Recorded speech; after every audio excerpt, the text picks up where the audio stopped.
Les amis, dans cette vidéo, je vais vous présenter mon tableau d'organisation de patrimoine qui est l'outil certainement le plus important pour moi pour pouvoir me projeter, voir combien aussi je pourrais retirer de fonds à la retraite.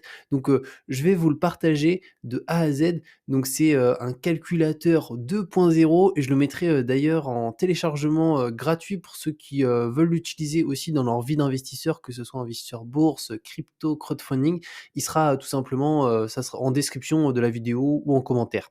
Donc, on va commencer par cette première page. Alors ici, en fait, c'est très simple, il faut juste choisir sa devise. Donc est-ce qu'on est en euros? Est-ce qu'on est en dollars ou dans une autre devise? Donc, moi je reste sur de l'euro. Ensuite, il y a certaines cellules qu'il va pas falloir modifier parce qu'il y a tout simplement des fonctions et donc si on les enlève, ça va faire en sorte que le tableau, sera plus, entièrement automatisé. Mais bon, ça on le verra un petit peu après. Et ensuite, ici, il y a 8 termes qui sont indiqués dans le tableau et notamment un terme et qui est, je pense, le plus bizarre qu'on ne voit nulle part, c'est, numéro IF. Donc en gros, c'est numéro d'indépendance financière. Alors on a tous entendu la règle des 4 qui est beaucoup utilisée aux États-Unis, qui consiste à enlever au maximum 4 de son capital, chaque année pour, que son capital reste au même niveau et qu'il ne s'épuise pas. Après maintenant, il y a beaucoup d'inflation et cetera, donc ça peut être moins et du coup ça sera à nous de le déterminer pour voir, bah, imaginons, nous on souhaite retirer pour notre retraite quand on a un gros capital, 2 par an et automatiquement le calculateur va nous dire: «Bah, tiens, tu peux retirer tant d'argent chaque année sans que ça baisse, la puissance, de ton capital et le niveau de ton capital». Et après il y a plein d'autres éléments, donc la partie intérêt composé qu'on va voir ensemble, la partie contribution mensuelle ou annuelle, donc est-ce qu'on souhaite, investir tous les mois en bourse 100 €, 200 €, 50, 300, 1000 et cetera. Ensuite, les années de contribution, les années pour croître et le taux de rendement aussi. Après, la valeur future qu'on va pouvoir suivre bien entendu et aussi le taux de retrait sûr avec le numéro IF qui est juste ici. Donc on est parti. Donc on va avoir plusieurs données à compléter. Donc ici, c'est juste, des exemples pour montrer un petit peu comment ça fonctionne, globalement. Mais nous, on va se retrouver directement sur le calculateur juste ici et donc là, on est sur la première partie. Alors ce que je vais faire, c'est que je vais supprimer les données qui sont ici. Alors là, c'est des données de base, j'ai mis quelqu'un qui a 25 ans, donc on va tout enlever et on va tout compléter, petit à petit. Donc voilà. Alors normalement, on arrive sur cette page qui est juste ici. Pareil, le taux de retrait ici pour l'exemple, là on va mettre, allez, on va mettre 3. Voilà. Ensuite, maintenant, on voit qu'il y a rien, il y a aucune donnée nulle part. La première étape, c'est notre âge. Quel âge on a actuellement? Donc moi, dans mon cas, j'ai 23 ans, donc je vais indiquer 23 ans. Ensuite, solde d'ouverture. Donc actuellement, combien j'ai, investi en bourse? Donc moi, si je prends, mon PEA plus le compte titre, j'ai actuellement un peu plus de 35 000 €, mais on va dire, 35 000, voilà, tac. Voilà, donc ça, c'est actuellement ce que j'ai déjà. Alors, si on a zéro, on met, 0, hein, tout simplement. Ensuite, vos cotisations mensuelles, donc là, c'est globalement combien on peut, investir, tous les mois. Donc, moi actuellement, j'investis, un peu moins, en bourse en ce moment. Donc, je vais dire combien, alors je pense qu'on est autour des 350 € par mois, voilà. Ce qui fait une cotisation annuelle de 4 200. Si on veut, on peut directement mettre sa cotisation annuelle juste ici, 350. Donc moi, je vais marquer vos cotisations mensuelles. Ce qui peut être important par contre, c'est qu'au niveau des cotisations, ici, il faudrait mettre les cotisations moyennées de ce qu'on aimerait faire pendant 5 ans, 10 ans, 20 ans. Donc moi, dans l'idée, je sais que c'est plus que 350. Là, c'est ce que je fais actuellement, mais on va dire cotisation mensuelle, je pense l'idéal, ça serait que pendant toute la période où j'investis en bourse, qu'on soit autour des 500 € par mois. Donc voilà. Donc là, ça fait 6 000 annuels. Ensuite, année de cotisation, ça c'est hyper important. D'habitude, on ne trouve, pas ce type d'éléments sur des calculateurs d'intérêt composé, très basiques.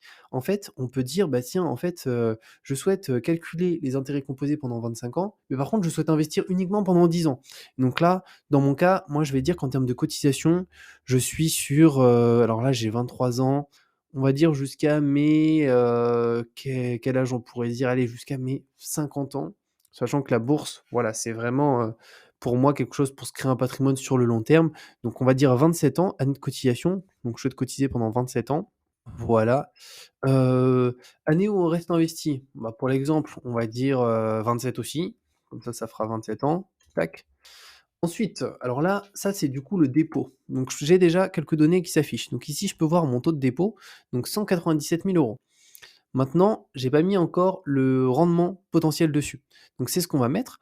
Alors le taux de retour, moi pour l'exemple, on va partir sur du 8 annuel. Donc c'est parti. Tac.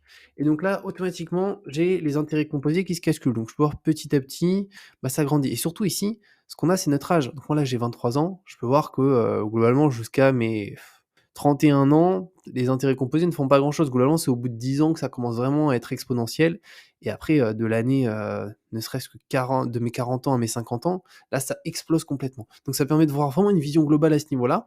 Ensuite, un point qui peut être important, c'est que là, ça a été calculé pour un âge où j'ai 50 ans. Donc à 50 ans, si j'investis 500 euros par mois à 8% par an net d'inflation, on se retrouverait avec un capital de 803 000 euros, ce qui est pas dégueulasse pour un investissement de départ, une contribution totale qui est de 24,5%. Donc globalement, j'ai investi à peu près un quart et on se retrouve avec ce montant-là. Maintenant, ça s'arrête pas là. On peut aller beaucoup plus loin. On peut aussi regarder ici, du coup, l'IF. Donc ça, c'est le numéro d'indépendance financière. Donc globalement, c'est le taux de retrait sécurisé pour faire en sorte que son capital ne diminue pas. Encore une fois, ça bouge selon l'inflation, selon les marchés, ce qu'on retire sur une mauvaise année, une moins bonne année. Mais globalement, c'est un indicateur qui reste quand même plutôt intéressant, qu'on peut prendre en compte dans ces calculs, même s'il y a plein d'autres éléments à prendre en considération.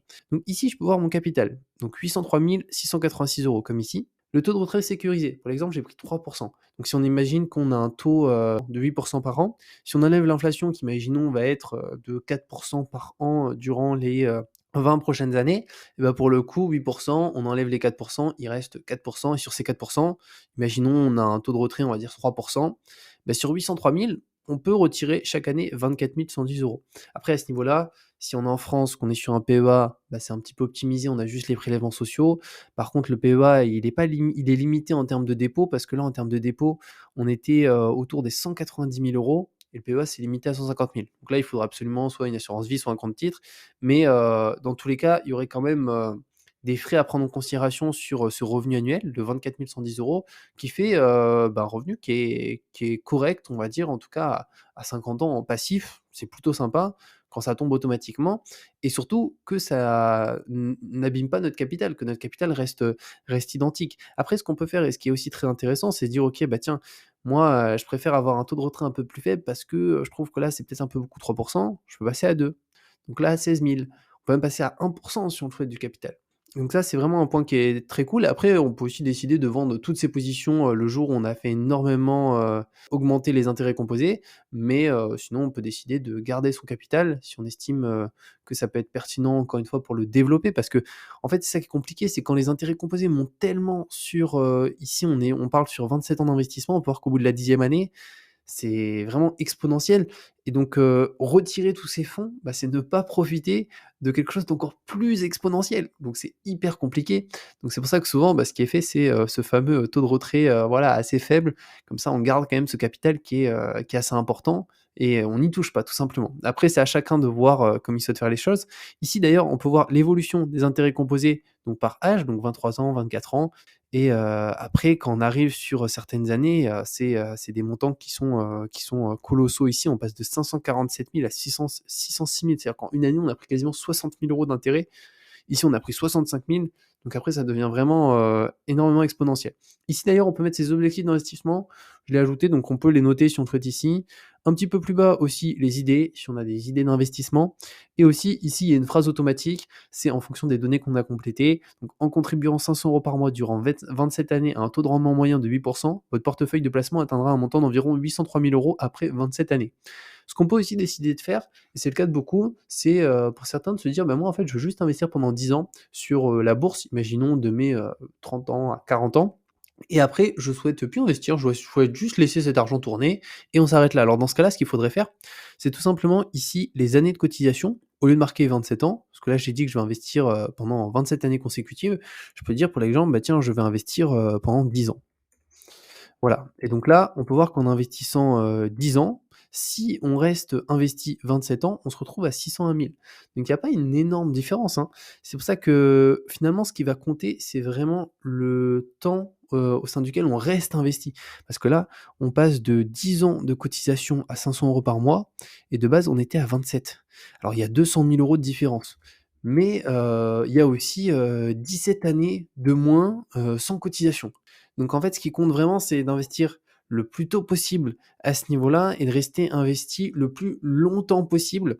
Et après forcément, si on peut investir tôt au début, c'est mieux, mais disons que, le plus important, c'est vraiment surtout la partie, long terme, à ce niveau-là et régularité et cetera.